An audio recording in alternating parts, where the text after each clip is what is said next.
नमस्कार दोस्तों, मैं विजय जाट MGCI के YouTube चैनल पर एक बार फिर आपका स्वागत करता हूं। दोस्तों, आज लेकर आए हैं हम PAT के प्रीवियस ईयर के क्वेश्चन पेपर और उसमें आज हम पेपर देख रहे हैं 9/11/2020। ठीक है, तो देखते हैं इसका फर्स्ट क्वेश्चन। और फर्स्ट क्वेश्चन है the index organism taken for pasteurisation of milk is. दूध के पाश्चुरीकरण के लिए लिया गया इंडेक्स जीव है। ठीक है, तो इसका सही आंसर है कोक्सिएला बर्नेटी। ठीक है, पूछ क्या रहा है, तो पाश्चुराइजेशन हम करते हैं,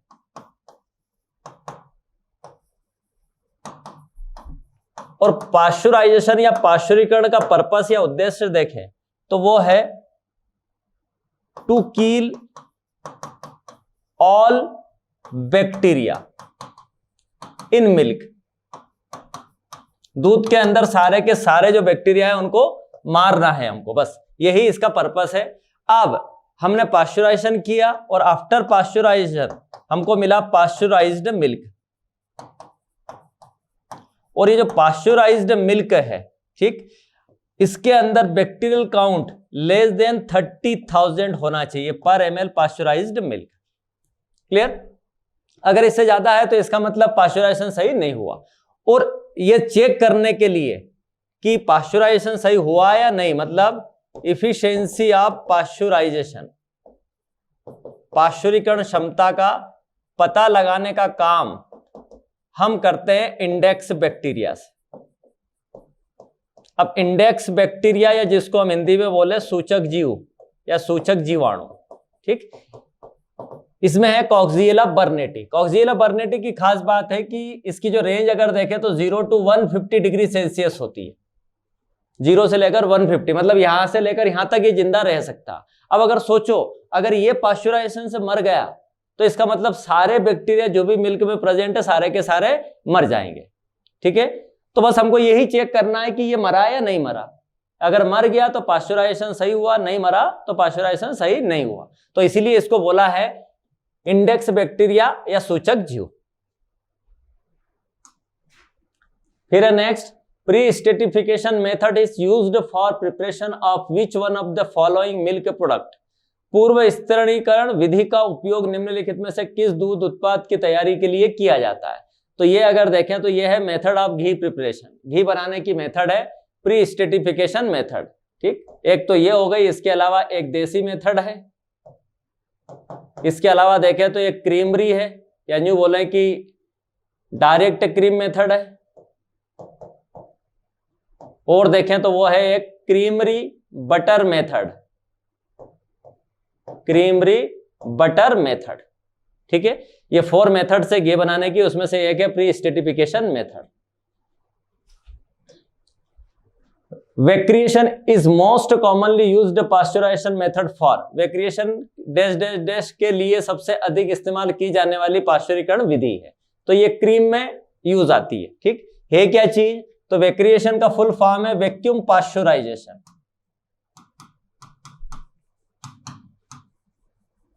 वैक्यूम पाश्चुराइजेशन, और दोनों को मिलाकर बना दिया वेक्रिएशन। ठीक है, क्यों करते हैं, तो to remove food and with flavour from cream. Cream में से जो फूड खाद्य पदार्थ और वीड खरपतवारों की जो गंध आती है, उस गंध को बाहर करने के लिए हम करते हैं वेक्रिएशन, और यह काम किया जाता है 93 डिग्री सेल्सियस पर। ठीक है, क्योंकि अगर इसको हमने रिमूव नहीं किया तो इसी क्रीम से हम आगे चल के बटर बनाएंगे, और वह स्मेल बटर में जा सकती है, वही बटर मार्केट में जाएगा, और मार्केट में अगर गया और उसमें से अगर स्मेल आई तो उसकी क्वालिटी खराब रहेगी, और उस कंडीशन में उस बटर का यूज ज्यादा नहीं होगा। The thumb rule of dairy farming is 1 labour for every dash dash dash dairy cows. Dairy farming का थंब रूल प्रत्येक डैश डैश डैश डेयरी गायों पर 1 लेबर है। ठीक है, तो थंब रूल अगर देखें तो वो है 10 काउ पर मिलकर, यानी बोले कि 1 मिलकर पर 10 काउ। ठीक, इसका मतलब कि अगर आपके यहाँ 1 मिलकर है तो ये कंफर्टेबल 10 काउ की मिल्किंग कर सकता है। इतने की मिल्किंग हो जाएगी। ठीक है, तो इसलिए हर 10 गायों पर हमको एक ग्वाला रखना है, मिलकर मतलब ग्वाला। तो हर 10 गायों पर एक ग्वाले की जरूरत हमको पड़ेगी। फिर next question, layer feed should be contain dash dash dash of calcium. ठीक, सबसे पहली चीज लेयर फीड मतलब मोर देन 20 वीक्स वालों को दिया जा रहा है, और ये देते हैं हम एक प्रोडक्शन के लिए। ठीक है, और एक प्रोडक्शन के लिए अगर दे रहे हैं तो फिर उसमें मिनरल्स में बात करें मतलब खनिज में अगर बात करें तो कैल्शियम। ठीक है, कैल्शियम मेन है, क्योंकि इसी से अगर देखें तो एक शेल बनी हुई है, ऊपर का कवच बना हुआ है। ठीक है, तो इसको अगर देखें तो हमने एक रेंज बताई है कि 1.5 या 1 to 1.5 एंड 2 to 2.5, ये दो चीजें हमारे पास थी। ठीक है, 2 to 2.5 हम देते हैं लेयर को, और बाकी सारे को हम देते हैं 1 to 1.5। ठीक, तो यहां अगर ऑप्शन देखें तो ये नहीं आएगा, ये भी नहीं आएगा, ये भी नहीं आएगा, ये फर्स्ट वाला सही है। ठीक, थोड़ा ज्यादा चले जाएगा चलेगा, लेकिन कम नहीं जाना चाहिए, नहीं तो एक शेल अगर देखें तो ये सॉफ्ट रह जाएगी, ये अच्छे से नहीं डेवलप हो पाएगी। Deworming in poultry is commonly done against. Poultry में कृमिहरण डीवर्मिंग आमतौर पर के खिलाफ की जाती है। डीवर्मिंग सबसे पहली चीज क्या है, तो डीवर्मिंग का मतलब होता है जो वर्म्स होते हैं, जो कृमि होते हैं, इन कृमि को मारना। ठीक है, इनको मारना ही डीवर्मिंग कहलाता है। ठीक है, अब वो बोल रहा है कि ये किसके लिए, तो वर्म्स की बात करें तो वर्म्स होते हैं आंतरिक परजीवी, इंटरनल पैरासाइट जो होते हैं, या जिनको और हम बोले तो एंडोपैरासाइट्स, इनको मारने के लिए काम होता है। ठीक है, मतलब वर्म्स जो है, वर्म्स मतलब आंतरिक परजीवी होता है, और आंतरिक परजीवियों को मारना डीवर्मिंग। तो हमारा आंसर आ जाएगा बी, आंतरिक परजीवी। Next, the internal width of cattle shed wall to wall is known as. ठीक है, पशुशाला दीवार से दीवार की आंतरिक चौड़ाई के रूप में जानी जाती है, तो इसको बोला जाता है स्पान। ठीक है, स्पान का मतलब एक तरह से होता है चौड़ाई या लंबाई, इसको बोला जाता है स्पान। ठीक, तो ये बोल रहा है वॉल टू वॉल, तो वॉल टू वॉल क्या होगी, जो डिस्टेंस है वो हो गई स्पान। यूज का मतलब छज्जा होता है, छज्जे को यूज बोलते हैं। प्लिंथ आपको पता ही होगा शायद, मकान में बनाते समय यूज में ये टर्म लाई जाती है। कुर्सी हाइट बोला जाता है इसको। कुर्सी हाइट मतलब कुर्सी जो होती है वहां तक की हाइट अगर आ जाए मकान की तो वो बोला जाता है प्लिंथ लेवल। ठीक है, और बाकी पिच की बात करें तो पिच मतलब जो चारों दीवारों के बीच का जो हिस्सा है उसको बोला जाता है पिच। मकान के बीच में चारों दीवारों के बीच का जो फ्लोर हिस्सा है उसको बोला जाता है पिच। तो सही आंसर है इसका फर्स्ट है span. In cattle full set of permanent incisors appear at the age of. ठीक है, मवेशियों में स्थायी कृंतन दांतों का पूरा सेट इस उम्र में दिखाई देता है। तो पूरा का पूरा सेट इंसिजर्स का अगर देखें तो वो आ जाता है 5 इयर्स की एज पर। ठीक है, और फुली डेवलप हो जाता है 5.5 to 6 इयर्स की एज पर। तो इसके हिसाब से अगर देखें तो आंसर जाएगा 4 to 5 इयर्स। परमानेंट की बात हो रही है, स्थायी की बात हो रही है, दोनों तरह के होते हैं, स्थायी भी होते हैं, अस्थायी भी, टेम्पररी भी और परमानेंट भी। ठीक, टेम्पररी का काम अगर देखें तो सारे जितने भी टाइप्स के टीथ है, टेम्पररी का काम 2 इयर्स पर खत्म हो जाता है। 2 इयर्स के बाद में आपको टेम्पररी टीथ दिखाई नहीं देंगे, उसके बाद में आना शुरू हो जाएंगे परमानेंट। और पूरी तरह इंसिजर्स की बात करें तो ये आ जाते हैं 5.5 to 6 इयर्स, इसलिए आंसर ए सही। The recommended dry period for high yielding cow is. उच्च उपज देने वाली गाय के लिए अनुशंसित शुष्क अवधि दिन है। ठीक है, तो 60 डेज है। बाकी रेंज में देखें तो 60 to 90 डेज का जो टाइम है ये हम ड्राई पीरियड रखते हैं, शुष्क अवधि रखते हैं। ठीक है, एक चीज ध्यान रखना, जैसे यहां काविंग होगी, ठीक है, और काविंग मतलब ब्याना हिंदी में बोले तो, और यहां से चालू हो जाता है दुग्ध अवस्था काल। ठीक है, तो ये जो दुग्ध अवस्था काल आने वाला है इससे 2 to 3 मंथ पहले हमको सुखाना है।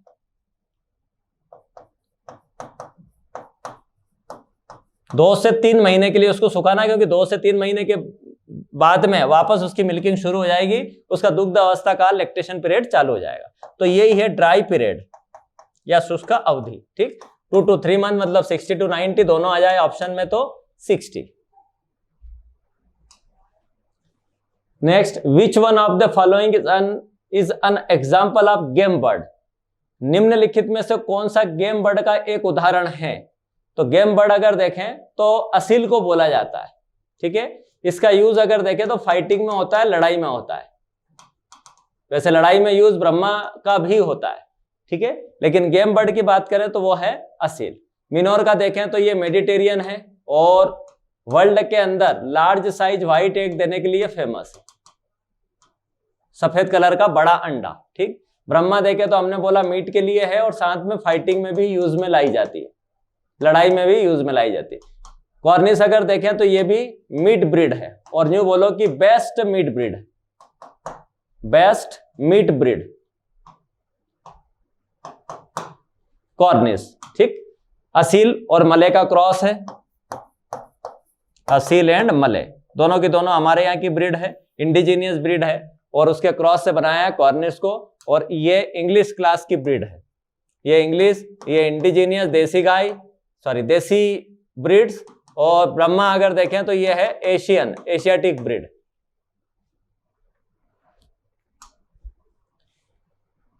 Certification indicates a guarantee of quality as well as purity of food product like घी।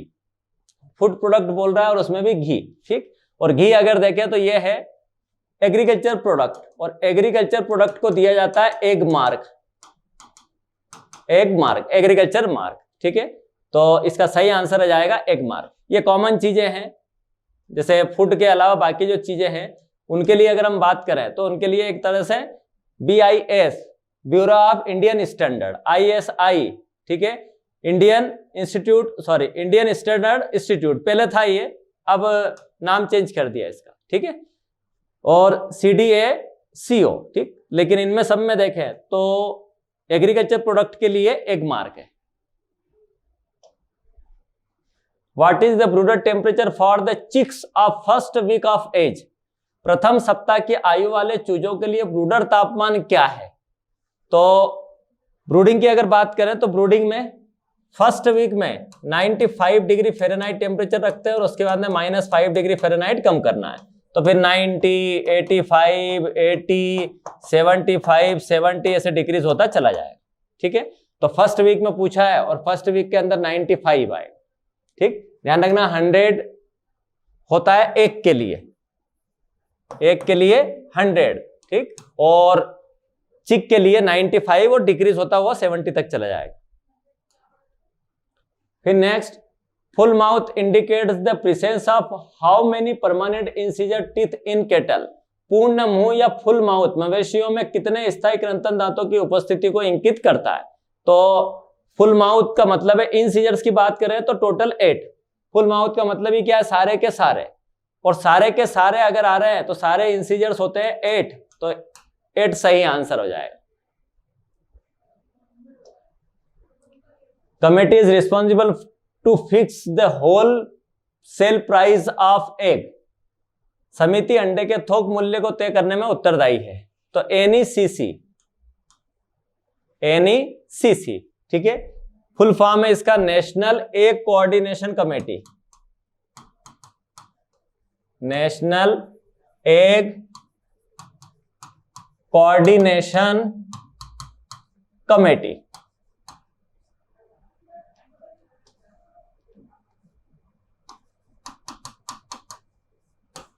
ठीक, और ये एग के होलसेल प्राइस डिसाइड करता है, थोक जो मूल्य है वो डिसाइड करता है NECC। ठीक, इसमें अगर आप देखेंगे तो जो एड आता है एग का कि संडे हो या मंडे रोज खाओ अंडे, उसमें आप देखेंगे तो उसमें एग के ऊपर ये लिखा हुआ रहता है, for preservation of raw fresh milk it should be cooled immediately to और बिलो टिल फर्दर प्रोसेस्ड। कच्चे ताजे दूध के संरक्षण के लिए इसे तुरंत या इससे कम तक ठंडा किया जाना चाहिए जब तक कि आगे की प्रक्रिया ना हो जाए। ठीक है, तो दूध को अगर मान लो आगे गर्म कर रहे हैं तो अच्छी बात है, लेकिन गर्म नहीं कर पा रहे हैं तो फिर उस कंडीशन में इसको हमको 4 to 5 डिग्री सेल्सियस टेम्परेचर पर रखना है। और 4 to 5 डिग्री सेल्सियस टेम्परेचर को कहा जाता है प्रशीतन ताप। अंग्रेजी में इसको बोले तो रेफ्रिजरेशन टेम्परेचर, रेफ्रिजरेशन टेम्परेचर, ठीक। और रेफ्रिजरेशन टेम्परेचर का मतलब है जो फ्रिज के अंदर टेम्परेचर मिलता है, और फ्रिज में 4 to 5 डिग्री सेल्सियस इस पर रखना है, क्योंकि इस पर अगर देखें तो लगभग सभी सूक्ष्म जीवों की सक्रियता शून्य हो जाती है, ठीक है। और इसीलिए हम चीजों को खराब होने से बचाने के लिए फ्रिज के अंदर रखते हैं। अब इसमें देखते हैं तो इसमें सबसे जो छोटा ऑप्शन है वो 10 डिग्री सेल्सियस ही है, इसलिए यही हमारा आंसर आएगा। भारत में टेबल बटर का न्यूनतम वसा प्रतिशत कितना होना चाहिए? बटर का पूछा है, और बटर का कहीं पर भी पूछे आपसे तो बस 80% को याद रखना है हमको। बटर के अंदर फैट अगर पूछे तो 80% कहीं भी किसी भी कंडीशन में। टेबल का मतलब आपको पता ही होगा, टेबल का मतलब है जिसका यूज सीधे खाने में होता है, सीधे खाने में। देखा होगा मार्केट के अंदर हमको बटर टिकिया मिलती है, और वो बटर टिकिया का यूज हम सीधे खाने में करते हैं, तो उसको हम बोलेंगे टेबल बटर, और उसमें 80% है।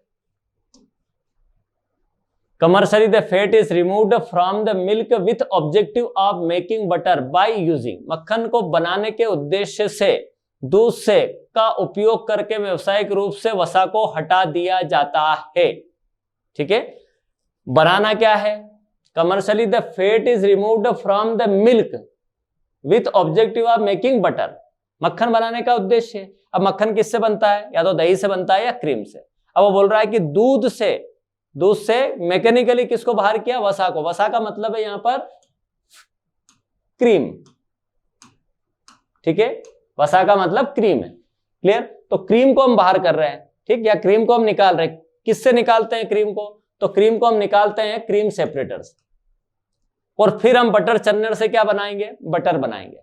तो यहां उसने बटर जरूर बनाने का बोला है, लेकिन एक्चुअल में उससे पहले की प्रोसेस बता रहा है कि उससे पहले हमने जो क्रीम निकाली है वह क्रीम किससे अलग करेंगे, किससे सेपरेट करेंगे? तो वो करेंगे हम क्रीम सेपरेटर से। बाकी गर्बर मशीन आपको पता ही है, इससे हम फैट पता करते हैं। इसी के अंदर एक इंस्ट्रूमेंट का यूज होता है जिसका नाम है बिटायरोमीटर, ठीक है। बटर वर्कर की हेल्प से अगर हम देखें तो इससे हम जो मक्खन है उसका संगठन एक समान बनाते हैं। संगठन को एक समान बनाना, यूनिफॉर्म बनाना, एक जैसा बनाना। साथ में इसी की हेल्प से नमक मिलाया जाता है, बटर के अंदर नमक, ठीक। इसकी हेल्प से हम चर्निंग करते हैं, मंथन करते हैं, मथते हैं, ठीक है। तो उसको बोलते हैं butter Channar. The daily feed consumption of adult commercial layer chicken is. वयस्क वाणिज्य लेयर चिकन का प्रतिदिन भरण खपत ग्राम में है। वो पूछ रहा है कि लेयर जो है एक दिन में कितना खाती है। तो एक लेयर एक दिन में 110 से 120 ग्राम के आसपास खाती है, 110 से 120 ग्राम। बाकी ऐसे जनरल एक थंब रूल देखें हम, थंब रूल मतलब एक नियम देखें तो 6 to 6.5 ग्राम पर वीक, इतना हमको प्लस करते जाना है पर वीक। ये है डेली कंजप्शन, ठीक है। तो पर वीक इतना हमको बढ़ाते जाना है। जैसे मान लो फर्स्ट वीक में है तो हम देंगे इतना, लेकिन जब सेकंड वीक में जाएगा तो सेकंड वीक में उसको मिलेगा 12 to 13 ग्राम, ठीक है। ऐसे ही जब वो 10 वीक पे जाएगा तो उसको मिलेगा 60 to 65 ग्राम। अगर वो 20 वीक्स पे गया तो फिर इसका डबल हो जाएगा, 120 to 130 ग्राम। तो ये थंब रूल याद रखें, और उससे आप हर वीक का फीड कंजप्शन कैलकुलेट कर सकते हैं। पर ध्यान रखना 20 वीक से ऊपर हमको इंक्रीज नहीं करना। मतलब ये जो थंब रूल लगाना है ये अप टू 20 वीक्स, उसके बाद में इंक्रीज नहीं करना, उसके बाद में फिर सेम यही चलता रहेगा, ठीक है। तो इसका सही आंसर आ जाएगा 105 ग्राम।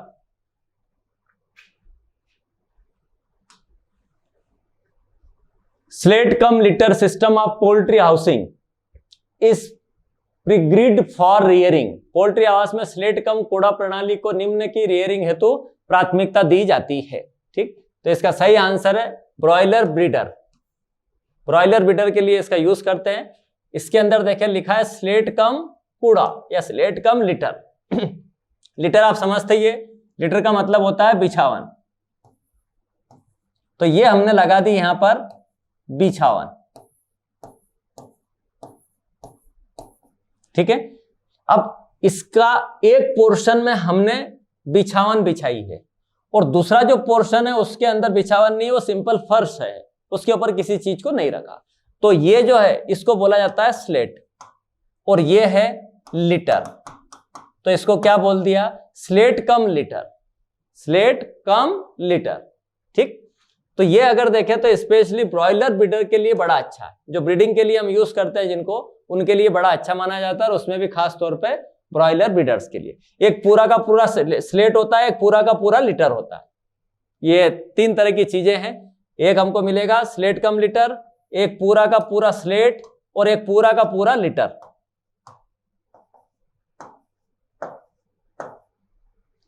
ठीक है, तो यहां पर उसने जो पूछा है वो है स्लेट कम लिटर।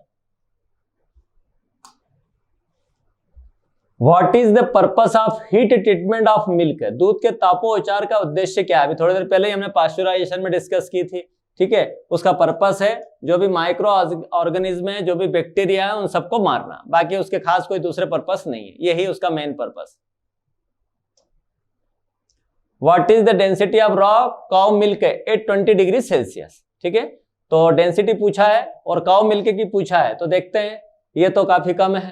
ठीक है, ये फिट बैठ रहा है कुछ कुछ, ये कम है और ये ज्यादा है, तो सही आंसर आ जाएगा हमारा बी वाला। वैसे हम इसको चाहें तो जो रिलेटिव डेंसिटी है बस वही चीज है, यहां पर उसने डेंसिटी बोल दिया पर बाकी है वही चीज। और काउ की या काउ मिल्क की रिलेटिव डेंसिटी 1.028 to 1.030, और इस कंडीशन में देखें तो यही ऑप्शन हमारा सही आ रहा है। What is the fat percentage of standardised milk, मानकीकृत दूध का वसा प्रतिशत क्या है? तो मानकीकृत दूध का वसा प्रतिशत है 4.5%। ठीक है, अगर स्टैंडर्ड मिल्क की बात करें तो स्टैंडर्ड मिल्क के अंदर according to PFA minimum 4.5% fat और मिनिमम 8.5% SNF होना चाहिए। ठीक है, तो उसने फैट का पूछा है और इसके अकॉर्डिंग बात करें तो 4.5 सही आंसर है। What is the crude protein requirement of broiler starter ration. ठीक है, ब्रॉयलर स्टार्टर राशन की कच्चे प्रोटीन की आवश्यकता क्या है? तो ब्रॉयलर के दो टुकड़े किए हैं। ब्रॉयलर में देखें तो एक होता है 0 to 4 वीक्स और एक होता है 5 to 8 weeks. 0 to 4 weeks starter और 5 to 8 वीक्स फिनिशर, ये दो लोग हैं। ठीक, इसने पूछा है स्टार्टर का। और एक चीज ध्यान रखना, एज और प्रोटीन कंटेंट ऑफ बॉडी, इन दोनों में इनवर्स रिलेशन है, उल्टा रिलेशन है। इसका मतलब नन्हे मुन्ने की बॉडी में कम होगा और बड़े की बॉडी में ज्यादा होगा। ठीक है, बॉडी में कम है इसलिए राशन में या खाने में ज्यादा देंगे, और जिनकी बॉडी में ज्यादा है उनके खाने में कम देंगे। तो यहां अगर देखें तो ये नन्हा मुन्ना है। और प्रोटीन में एक चीज ध्यान रखना, 16 से लेकर 24 तक की रेंज है। अब 16 किसको मिलेगा? बड़े को मिलेगा, और 24 किसको मिलेगा? छोटे को। ठीक है, तो इसमें अगर सही ऑप्शन देखें तो ये वाला आंसर हमारा सही आ जाए 20 to 23। कि इसको अगर देखें तो हम देते हैं 20 to 24%। स्टार्टर, ब्रॉयलर स्टार्टर को 20 to 24, मतलब इसको मिलेगा 20 to 24 और नीचे वाले को मिलता है 20 to 22, मतलब थोड़ा कम हो जाएगा क्योंकि वो थोड़ा बड़ा हो गया है। तो इसके अकॉर्डिंग आंसर देखें तो ये ज्यादा सही answer. Sanitisation of dairy utensils should be done by using, dairy बर्तनों का सैनिटाइजेशन इसका उपयोग करके किया जाना चाहिए। ठीक है, तो सैनिटाइजेशन के लिए इन दोनों का यूज होता है डेयरी बर्तन के। ब्लीचिंग पाउडर का भी होता है और सोडियम हाइपोक्लोराइड। ब्लीचिंग पाउडर को ही बोला जाता है कैल्शियम हाइपोक्लोराइड, कैल्शियम हाइपोक्लोराइड। ठीक है, दोनों का यूज होता है लेकिन इसमें इसका यूज करना चाहिए। ठीक है, मतलब इसका यूज ज्यादा होता है इस सेकंड वाले का, और इसका यूज कम होता है। Which one of the following is a major milk protein? Major मतलब मेन, और मेन मिल्क प्रोटीन है केसिन। मिल्क में सबसे ज्यादा मिलता है 75%, और ये होता है 80% ऑफ टोटल प्रोटीन। दूध के अंदर जो कुल प्रोटीन है उसका ये 80% है अकेला, ठीक है, और इसीलिए इसको मेन प्रोटीन बोला है, मेजर प्रोटीन बोला है। बाकी लेक्टोज प्रोटीन है ही नहीं, एल्बुमिन प्रोटीन है, लैक्टोग्लोबुलिन भी प्रोटीन है, लेकिन ये दोनों कम होते हैं। तीनों ही प्रोटीन मिल्क में है, ये और ये, ठीक है, लेकिन ज्यादा केसिन। तो ये था लास्ट क्वेश्चन, और ये था हमारा 9 नवंबर का पेपर 2020 का, ठीक है। तो आज के लिए इतना है, मिलते हैं नेक्स्ट वीडियो में एक नई चीज के साथ में। तब तक के लिए नमस्कार।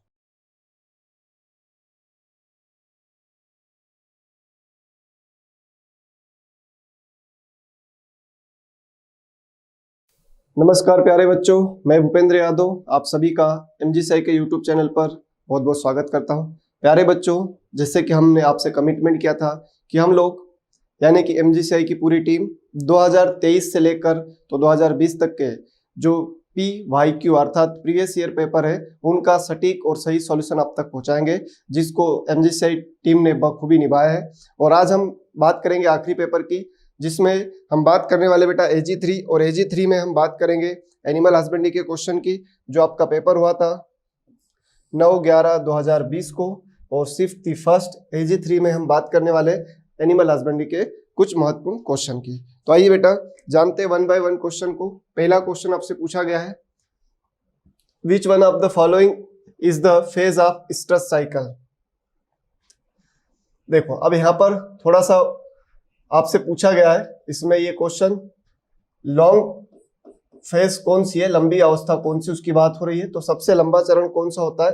तो आप सभी जानते हैं 4 अवस्थाएं होती है। पहला होता है बेटा प्रो स्ट्रेस, जिसको हम प्रिपरेटरी स्टेज भी कहते हैं, तैयारी अवस्था भी कहते हैं, जिसमें ग्राफियन फॉलिकल को तैयार किया जाता है। देन उसके बाद आती है सेकंड स्टेज, इसमें हम देखेंगे दैट इज स्ट्रेस। ये हीट पीरियड के नाम से भी जानी जाती है, ठीक है, इसी को हम हीट पीरियड कहते हैं। मोस्ट ऑफ द एनिमल्स में इसी के दौरान मेटिंग या सहवास होता है, और इस अवस्था में सबसे ज्यादा एस्ट्रोजन का लेवल होता है, क्योंकि ये स्टैंडिंग स्टेज होती है जिसमें कॉपुलेशन होता है, सहवास होता है, ठीक है। देन आती है कौन सी स्टेज बेटा? 3rd नंबर पर हम देखेंगे तो आएगी मेट स्ट्रेस। मेट स्ट्रेस, और लास्ट में हम देखेंगे तो इधर आएगी बेटा डाई स्ट्रेस, ठीक।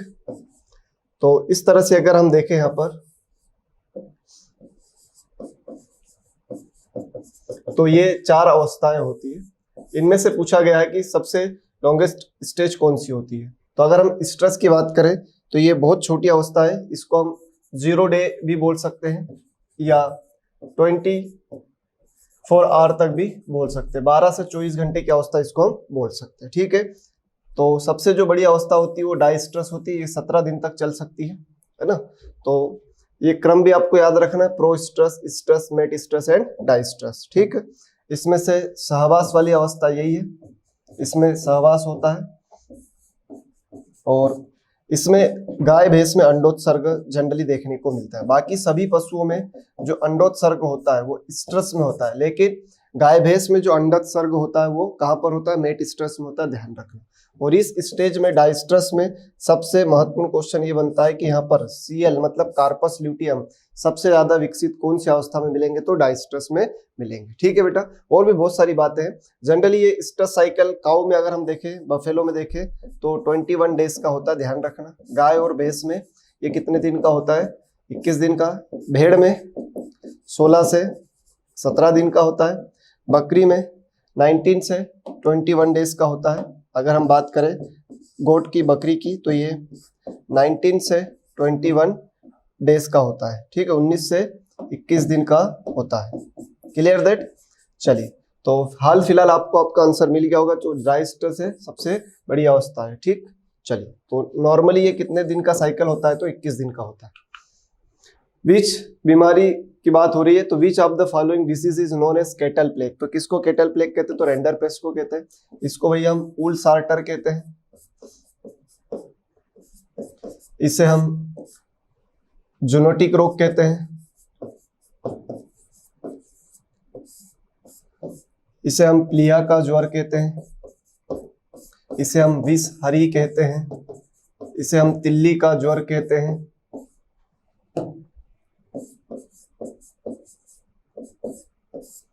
तो इतने सारे नाम है, ऊल सार्टर, जूनोटिक रोग, पिलिया, विषहरी, विष ज्वर या विषहरी, तिल्ली का ज्वर, एंथ्रेक्स। रेंडर पेस्ट की बात करें तो इसको पशु प्लेग के नाम से जाना जाता है, इसे पकवा भी बोलते हैं, इसे पोका पोकनी भी बोलते हैं।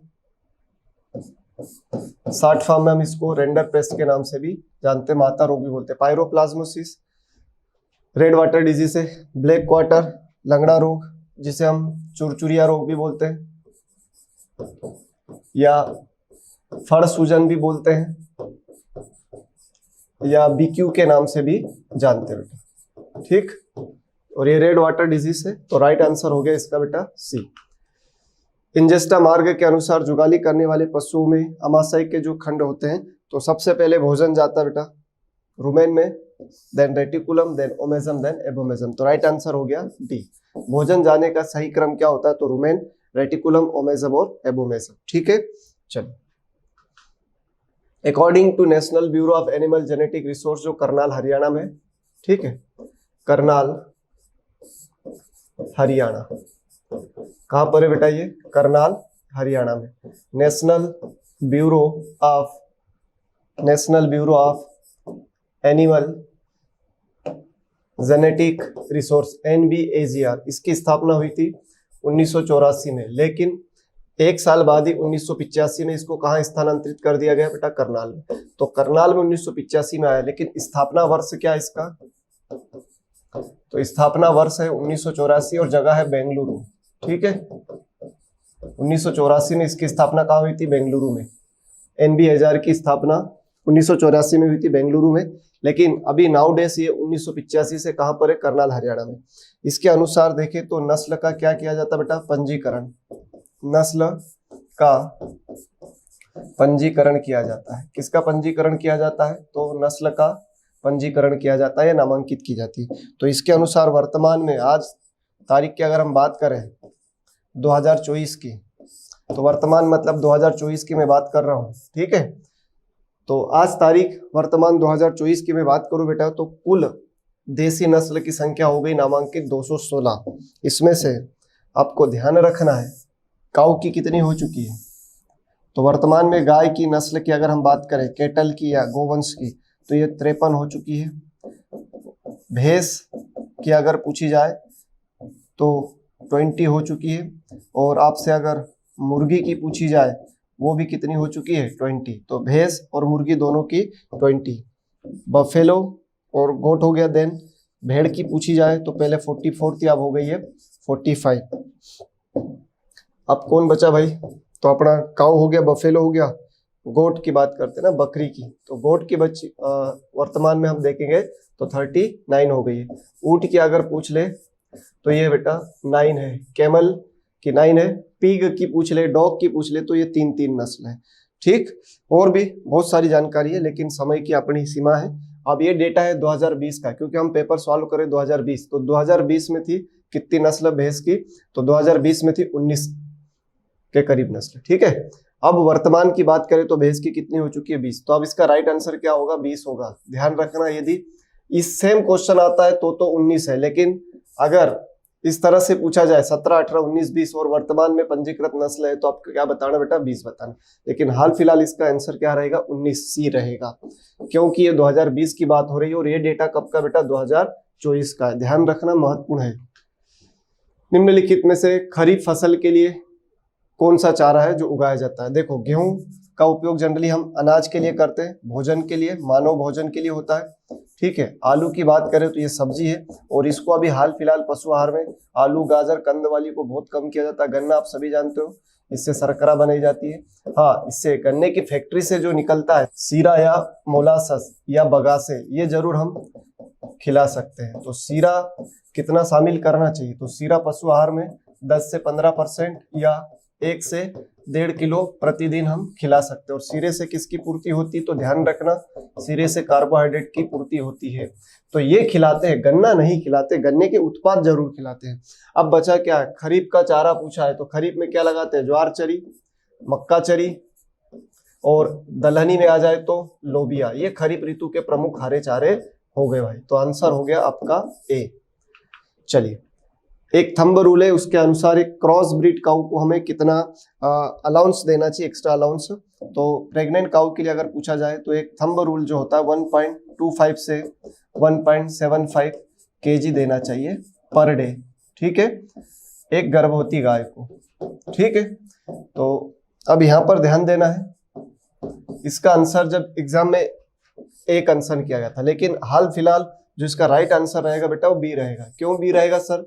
क्योंकि इसके पास जो एप्रोप्रिएट बनेगा वो 1.5 kg बनेगा, एक नहीं बनेगा, क्योंकि एक से तो ज्यादा ही देना है। ये थंब रूल है, ठीक है बेटा, इसलिए आंसर बी आएगा।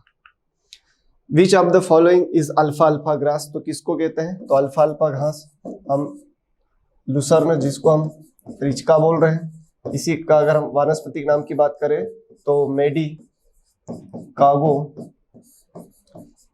सटाइवा, ये इसका वानस्पतिक नाम हो गया। परिवार लेगुमिनेसी है। अगर हम बात करें बरसिम तो किंग ऑफ फोडर है, किंग ऑफ फोडर है, हरे चारों का राजा है। इसे हम इजिप्शियन क्लोर के नाम से जान रहे हैं, ठीक है, इजिप्शियन क्लोर के नाम से जान रहे हैं, क्योंकि इजिप्ट या मिस्र से ही बेटा इसकी उत्पत्ति हुई है, इसलिए हम इसको इजिप्शियन क्लोर के नाम से जान रहे हैं। ज्वार चरी की अगर हम बात करें तो ये निम्न श्रेणी का चारा होता है, आपको ध्यान रखना है। ज्वार चरी कैसा चारा होता है बेटा? तो ज्वार चरी निम्न श्रेणी का हरा चारा है। ज्वार चरी निम्न श्रेणी का हरा चारा होता है, आपको ध्यान रखना है। लोबिया खरीफ में उगाए जाने वाला दलहनी चारा है, खरीफ का दलहनी हरा चारा है, ये आपको ध्यान रखना है। सो डियर स्टूडेंट, इसका right answer should be given alpha alpha Lucerne को हम कहते हैं। चलिए, एक गाय के गर्भनाल आमतौर पर प्रसव के भीतर गिर जाना चाहिए, तो 4 to 8 आवर्स के अंदर गिर जाना चाहिए। 4 से 6 घंटे के अंदर या 4 से 8 घंटे के अंदर जेर गिर जाना चाहिए। तो उसके सबसे पास आंसर है C. Which one of the following is hilly cattle breed found in Darjeeling Sikkim? ठीक है, तो हमें यहाँ पर एक गाय की नस्ल बताना है जो दार्जिलिंग और सिक्किम एरिया में पाई जाती है, दैट इज सिरी। ठीक है, सिरी नस्ल की गाय है।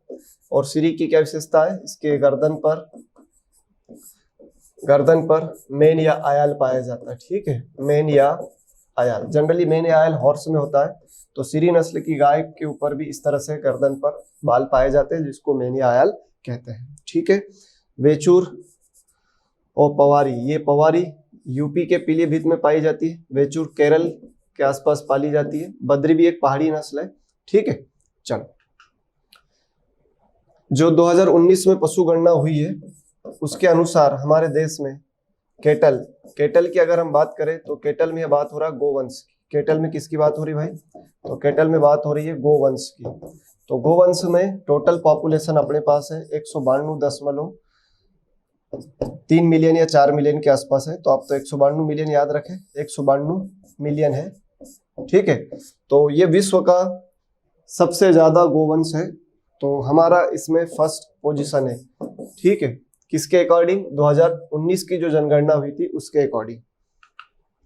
फाउल कोलेरा किससे हो रहा है? तो फाउल कोलेरा हो रहा बेटा पास्चुरेला मल्टीसिडा से। याद रखना, फाउल कोलेरा मुर्गियों में होता है, तो ये पास्चुरेला मल्टीसिडिया से हो रहा है, आपको अच्छे से ध्यान रखना। सामान्य दूध दोहन के बाद थनों में दूध की मात्रा बच जाती है, उसे हम क्या कहते हैं? फोर मिल्क क्या होता है? ये तो प्रथम दूध होता है। फोर मिल्क क्या होता है? प्रथम दूध, जिसमें सर्वाधिक मात्रा में क्या होते हैं? तो फोर मिल्क में सर्वाधिक मात्रा में अगर हम देखेंगे तो हमें क्या देखने को मिलेंगे? बैक्टीरिया। इसमें हमें और वसा सबसे कम देखने को मिलती है। ठीक है, हार्मोनल दूध क्या है? जो ऑक्सीटोसिन के हार्मोन से निकालेंगे। ठीक है, परसिस्टेंस मिल्क स्थायी दूध जो हम निकाल ही रहे हैं बात, तो ये सब घुमा फिरा के आपको बोला गया है। तो जो रिमेनिंग मिल्क होता है अवशेष दूध, उसी के लिए बात हो रही है।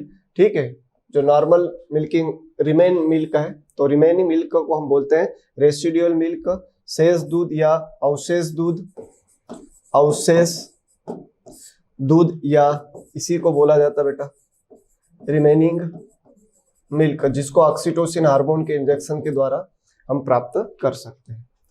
Which one of the following is an immunosuppressive disease of poultry, निम्नलिखित में से कौन एक मुर्गी में प्रतिरक्षा को दबाने वाली बीमारी है। इसमें से एक ऐसी बीमारी है जो मुर्गियों में उनके किनको दबा देती है, उनके अंदर अगर हम देखें तो उनके डिसीज रेजिस्टेंट पावर को, इम्यून सिस्टम को पूरी तरह से ब्रेक कर देती है और उनके अंदर मृत्यु दर को बढ़ा देती है। तो ऐसी कौन सी बीमारी है जो मुर्गियों में हमें इस तरह से देखने को मिलती है। ठीक है, तो ऐसा कोई एक महत्वपूर्ण रोग है जो मुर्गियों के अंदर उनका जो प्रतिरक्षा तंत्र है उसको सप्रेस कर देगा। तो फाउल कोलेरा, कोली बेसिलियोसिस, पुलरोम रोग या इन्फेक्शियस ब्रशल डिजीज। तो जो इन्फेक्शियस डिजीज होती है जनरली उससे इम्यूनिटी डिक्रीज हो जाती है, तो राइट आंसर होगा बी। गाय का गर्भाशय कैसा होता है, तो द्विसंगी होता है। ठीक है, बाई कॉर्नुएट होता है। आंसर इसका दिया गया था बाई पायरेट, गलत है, वो द्विपक्षीय नहीं होता, द्विसृंगी होता है, क्योंकि आप सभी जानते हैं गर्भाशय के ऊपर हम देखते हैं इस तरह से दो सिंग जैसी संरचना होती है ना, इसलिए आंसर सी आएगा। स्टर्न वैक्सीन अच्छे से आप जानते हो, दैट इज, और एंथ्रेक्स, और इसके लिए अगर हम बात करें तो पॉलीवैलेंट का वैक्सीन लगता है बेटा, पॉलीवैलेंट का टीका लगाया जाता है, पॉलीवैलेंट का वैक्सीन लगाया जाता है, ये भी आपको अच्छे से याद रखना।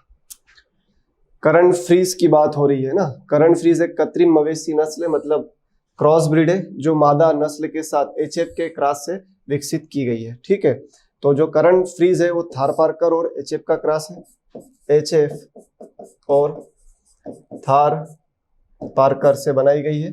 कौन सी भाई, तो करण फ्रीज बनाई गई है, और एक करण स्विस है जो ब्राउन स्विस का नर लिया गया है। ठीक है, ब्राउन स्विस का क्या लिया गया है, नर, और साहिवाल की मादा, उससे बनाई गई है। कौन सी बेटा, तो करण स्विस बनाई गई, ये आपको ध्यान रखना है। और सिंधी का क्रॉस कराया था अपनी जर्सी से, तो क्या बने बेटा, ये भी जर्सी का भी क्या लिया था, नर, तो ये बनी थी जर सिंध। ठीक, ये आपको याद रखना है, तो राइट आंसर होगा सी। ठीक, चलिए, ब्याने के बाद गाय का जो पहला दूध होता है, आफ्टर काविंग फर्स्ट मिल्क को हम क्या कहते हैं, तो कोलेस्ट्रम कहते हैं, खीस कहते हैं। कोलेस्ट्रम बछड़े को उसका बॉडी वेट का कितना देना चाहिए, तो 1/10 देना चाहिए, शुरुआत के 3 दिन तक देना बेटा। और इसको भी मान लीजिए 3 से 4 किलो दे रहे हैं, तो कितनी बार में देना चाहिए, 3 से 4 बार में, एक बार में नहीं देना चाहिए। खीस प्रकृति ने दिया, माँ का गाढ़ा पीला दूध है जो बछड़े के अंदर प्रतिरक्षा विकसित करता है। कैसी प्रतिरक्षा विकसित करता है, तो याद रखना है, इससे पेशिव या निष्क्रिय प्रतिरक्षा विकसित होती है। ठीक है, इससे पेशिव या देखें तो निष्क्रिय प्रतिरक्षा विकसित हो रही है। किससे बेटा, खीस से। खीस पिलाने से बछड़े के अंदर पेशिव इम्यूनिटी इंक्रीज होती है, और जैसे ही बछड़ा दूध पीता है तो प्रतिरक्षा तो बढ़ती है, लेकिन पहला मल जो होता है वो भी बाहर आ जाता है, और पहला मल जो बाहर आता है उसको मैक्रोनियम के नाम से जाना जाता है। ठीक, 4 मिल्क पहला दूध होता है, अब जानते ही है। अच्छी गुणवत्ता की साइलेज, देखो भैया, एक होता है वेरी गुड, एक होता है गुड, एक होता है फेयर, और एक होता है पुअर। तो ये 4 कैटेगरी है। अगर इनके अंदर हम देखें तो इसका पीएच मान होता है 3.5 से 4.2, इधर होता है बेटा 4.2 से 4.5, इधर 4.5 से 4.8, और इधर मोर देन 4.8। अब हमसे पूछा किसके बारे में, क्या, गुड के बारे में। तो गुड का जो पीएच होगा वो किसके नियर बाय होना चाहिए, 4.2 से 4.5।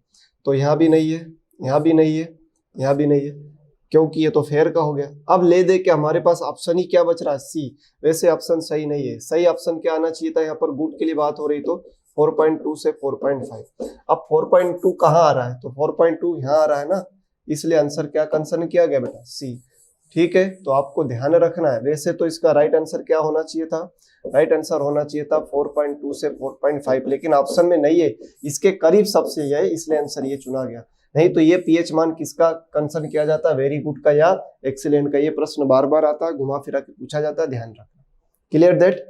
चलिए, गाय के दूध का स्त्राव होता है, इन काउ मिल्क सेक्रेशन अकर्स।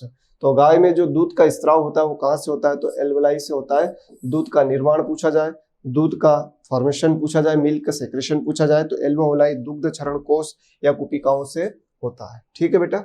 चलिए, एफएमडी की बात हो रही तो किन में नहीं होता, तो घोड़े में नहीं होगा, घोड़ा एफएमडी, और ग्रास टिटेनी इसमें होता है, ध्यान रखना। ठीक है, ग्रास टिटेनी घोड़े में होता है जो कि बैक्टीरिया से होता है। लेकिन हॉर्स के अंदर अगर हम देखें तो एफएमडी नहीं होता है। इसके अलावा एक और रोग है बेटा जो शायद कुछ लोगों को ही पता होगा, रेंडरपेस्ट। ये दोनों नहीं होते हैं घोड़े में। घोड़ा इन दोनों के लिए प्रतिरोधी है। अच्छा, एफएमडी के लिए क्यों प्रतिरोधी है, क्योंकि विषमखुरी, और जितने विषमखुरी होते हैं उनमें जनरली नहीं होता। कौन सा रोग नहीं होता, एफएमडी। लेकिन घोड़ा एफएमडी और रेंडरपेस्ट दोनों के लिए क्या है, डिसीज रेजिस्टेंट पावर रखता है। So right answer should be B होगा। ठीक है बेटा। चलिए, anthrax is also known as, तो एंथ्रेक्स को हम क्या कहते हैं भाई, वूल साल्टर रोग कहते हैं। ये आपको अच्छे से याद रखना। ठीक है बेटा। चलिए, तो ये थे आपके क्वेश्चन जो 2020 के लास्ट पेपर था अपना, उसका सॉल्यूशन था। एमजीसीआई टीम ने जो आपसे वादा किया था बेटा उसको सशर्त निभाए। प्यारे बच्चों, आप लोग बहुत मन लगा के तैयारी करिए। निश्चित तौर पर अब आपकी परीक्षा को ज्यादा समय नहीं बचा है। आपको आगामी परीक्षा के लिए best of luck. Thank you so much, बहुत बहुत धन्यवाद।